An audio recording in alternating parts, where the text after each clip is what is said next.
తెలంగాణ ప్రాంతంలో మతాలు, కులాలు, వర్గాలు వీటితో పాటు తెలంగాణ సమాజంలో గిరిజనులు కూడా ఒక ముఖ్యమైనటువంటి భూమిక నిర్వహించారు. ముఖ్యమైనటువంటి గుర్తించదగినటువంటి స్థాయిలో వీళ్ళు ఉన్నారు. మరి తెలంగాణ రాష్ట్ర అడవులలో, కొండ ప్రాంతాల్లో, మైదాన ప్రాంతాల్లో లక్షలాది మంది గిరిజనులు నివసిస్తున్నారు. అంటే గిరిజనులు ఎవరు? వీళ్ళు మానవులే. కానీ అభివృద్ధి క్రమంలో, నాగరికత పరిణామ క్రమంలో వీళ్ళు నూతనకు వచ్చినటువంటి అభివృద్ధి ప్రక్రియల్లో వెనుకబడి ఉన్నారు. ఎందుకంటే వీళ్ళు కొండలు, లోయలు, అడవి ప్రాంతాలు, మైదాన ప్రాంతాల్లో సాధారణ జీవన సవంతి నుంచి చాలా దూరంగా ఉంటారు. వీళ్ళే గిరిజనులు. వీళ్ళను భారత ప్రభుత్వము ట్రైబల్స్ అంటే గిరిజనులు, గిరి అంటే కొండ ప్రాంతం, జనులు అంటే మానవులు, కొండ ప్రాంతాల్లో ఉండే మానవులు అనే అర్థము. అయితే వీరి జీవితం ఎలా ఉంటుంది?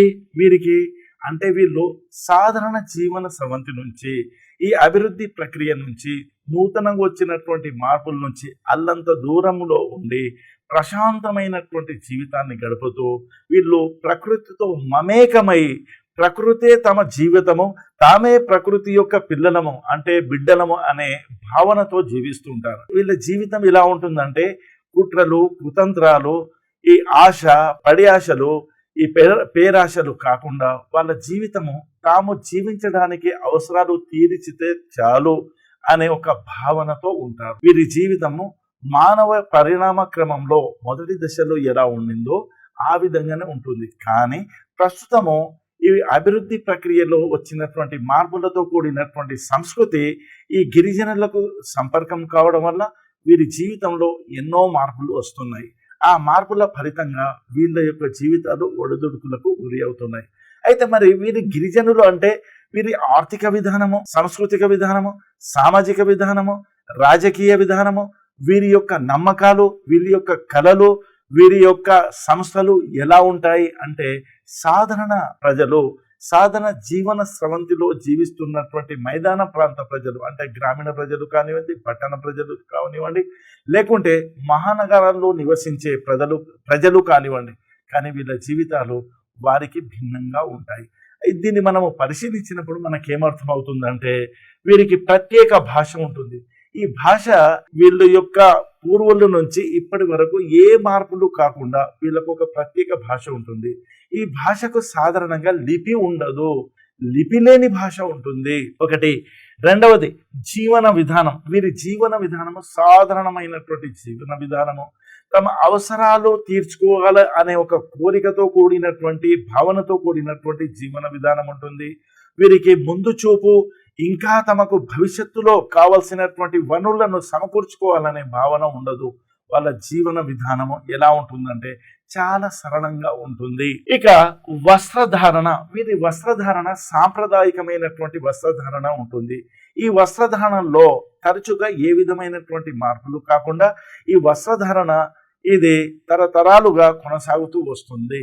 ఆ వస్త్రధారణతో వాళ్ళు ఒక గొప్పతనంగా భావిస్తారు. కానీ ఈ మైదాన ప్రాంతాల వారి యొక్క వస్త్రధారణ ఎలా ఉంటుందంటే వీళ్ళు సాంస్కృతిక పరిణామ క్రమంలో ఈ కళలు, చలనచిత్రాలు, ఇతర కార్యకలాపాల ద్వారా ఇది మార్పులకు గురి అవుతుంది. కానీ వీళ్ళ వస్త్రధారణ అది సాంప్రదాయకమైన సరళమైనటువంటి వస్త్రధారణ కలిగి ఉంటారు.